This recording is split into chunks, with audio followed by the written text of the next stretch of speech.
Ketika hati terlalu penuh dengan kekhawatiran.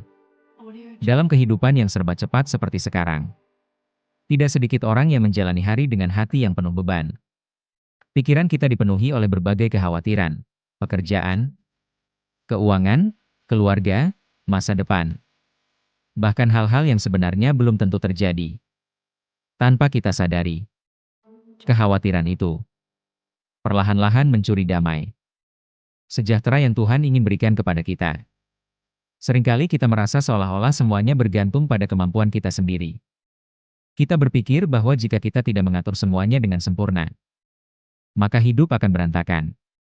Pikiran seperti ini membuat kita lelah secara emosional dan rohani.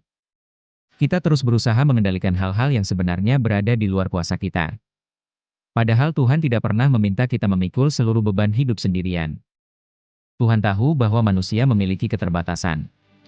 Karena itu, berkali-kali dalam firman-Nya, Tuhan mengingatkan agar kita datang kepadanya ketika hati terasa berat. Tuhan tidak menjanjikan hidup tanpa masalah, tetapi Dia berjanji akan berjalan bersama kita melewati setiap musim kehidupan. Kekhawatiran sering muncul ketika kita lebih fokus pada masalah daripada pada Tuhan. Semakin kita memandang masalah, semakin besar masalah itu terlihat. Tetapi ketika kita mengarahkan hati kepada Tuhan, perspektif kita mulai berubah. Kita mulai menyadari bahwa Tuhan jauh lebih besar daripada persoalan apapun yang kita hadapi. Ada kalanya Tuhan tidak langsung mengubah keadaan kita, namun Dia selalu sanggup mengubah hati kita.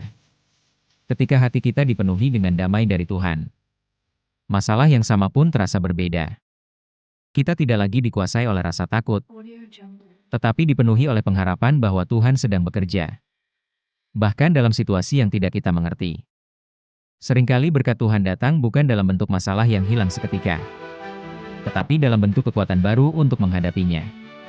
Tuhan memberikan hikmat ketika kita bingung, memberikan penghiburan ketika kita terluka, dan memberikan pengharapan ketika kita hampir menyerah. Karena itu, jika hari ini hati terasa penuh dengan kekhawatiran, berhentilah sejenak. Tarik napas, tenangkan pikiran, dan datanglah kepada Tuhan dalam doa. Serahkan semua yang membebani hati kita kepadanya. Tuhan tidak pernah lelah mendengar doa anak-anak-Nya. Ingatlah bahwa hidup kita tidak pernah berada di luar kendali Tuhan. Dia melihat setiap pergumulan, setiap air mata, dan setiap doa yang mungkin tidak sempat kita ucapkan dengan kata-kata. Tuhan yang sama yang memelihara kita sampai hari ini, juga akan setia menuntun langkah kita ke depan. Firman Tuhan berkata, serahkanlah segala kekhawatiranmu kepadanya, sebab Ia yang memelihara kamu. 1 Petrus 5:7. Ketika kita belajar mempercayakan hidup kepada Tuhan, kita tidak hanya menemukan ketenangan, tetapi juga menemukan kekuatan baru untuk melangkah. Hari ini mungkin belum sempurna, tetapi bersama Tuhan selalu ada harapan.